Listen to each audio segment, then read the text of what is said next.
ఇప్పుడు రిజర్వేషన్లు అంటున్నాం. మా నాన్న మంగళ పని లేదా నాయి బ్రాహ్మణ పని చేస్తే నేను ఆ వృత్తిలో పుట్టినందుకు మా తాత ఆ పని చేసిండు, మా నాన్నగారు ఆ పని చేసిండు అనుకున్నాను.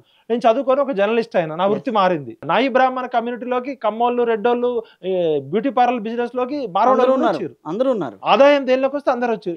ఇవాళ ఈ కులం వీళ్ళే చేయాలి, ఈ వృత్తి వీళ్ళే చేయాలని ఎక్కడా లేదు. ఒక పౌరోహిత్యము, పూజ, సంస్కృతం దగ్గర కొంత దేవాలయాల్లో ఉంది. అది కూడా తిరుమల తిరుపతి దేవస్థానం దళితులకు కూడా ట్రైనింగ్ ఇచ్చింది. అంటే ఒక్క పూజారుల దగ్గర తప్ప మిగతా అన్ని దగ్గర కూడా మనం ఎవరైనా చేయొచ్చు. దళిత గోవిందం అని పెట్టుకుని అప్పుడు మొదట్లో చేశారు. వివక్ష ఉంది ఇప్పటికి సైకలాజికల్ గా. కానీ ప్రాక్టికల్ గా చూస్తే ఈ కులం వాడు ఈ పని చేయకూడదు, ఈ కులం వాడు డాక్టర్ కాకూడదు, ఈ కులం లేదు. అప్పుడు క్లాసిఫికేషన్ ఆఫ్ వర్క్ మనుధర్మం చేసిండు అనుకుందాం. రైట్. ఇప్పుడు 79 సంవత్సరాల తర్వాత నేను జర్నలిస్టు, నా కులం జర్నలిజం కులం. అట్లనే డాక్టర్లు, లాయర్లు, ఇంజనీర్లు, ప్లంబర్లు అందరు ఉన్నారు కదా. మరి 79 సంవత్సరాల తర్వాత మనం కూడా కులం పోవాలంటున్నాం కదా, ఈ కులం గోడలు తొలగించాలంటున్నాం కదా ఒకవైపు. ఇంకా ఈ కులం తోటే మన భారతదేశం అభివృద్ధి చెందట్లేదు అంటున్నాం కదా. అప్పుడు వృత్తుల ప్రకారం వాడవాడో డివైడ్ చేసిండను, మనం ఎందుకు రీడివైడ్ చేయకూడదు? డాక్టర్లు అంతా ఒక కులం, ఒక ప్రొఫెషన్ వైజ్ మనం తీసుకుందాం. టీచర్లు అంతా ఒక ప్రొఫెషను, సైంటిస్టులు అంతా ఒక ప్రొఫెషను, ఆటో డ్రైవర్లు అంతా ఒక ప్రొఫెషన్, ప్లంబర్లు ఒక ప్రొఫెషన్. ఎవరు ఏ ప్రొఫెషన్ అయినా చేసుకోవచ్చు, స్కిల్ చేసుకోవచ్చు. మార్కెట్లో అన్ని ప్రొఫెషన్స్ ఉంటేనే సమాజం నడుస్తుంది.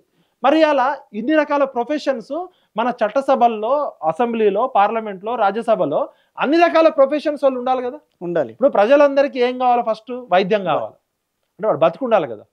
క్వాలిటీ వైద్యం కావాలంటే క్వాలిటీ డాక్టర్లు కావాలి, క్వాలిటీ డాక్టర్లు విద్య కావాలి, క్వాలిటీ డాక్టర్లు కావాలంటే క్వాలిటీ ఎడ్యుకేషన్ ఉండాలి.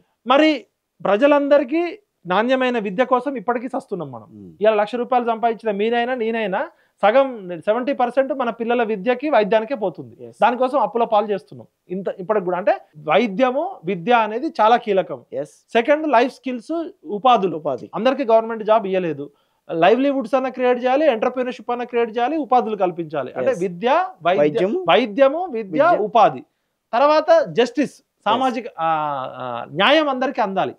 ఇప్పుడు నేను గంటకి 1,00,000 రూపాయలు పెట్టే లాయర్ని మీరు పెట్టుకుంటే నా దగ్గర లాయర్ ఫీజు లేకపోతే నేను లాయర్ని పెట్టుకోలేను కదా.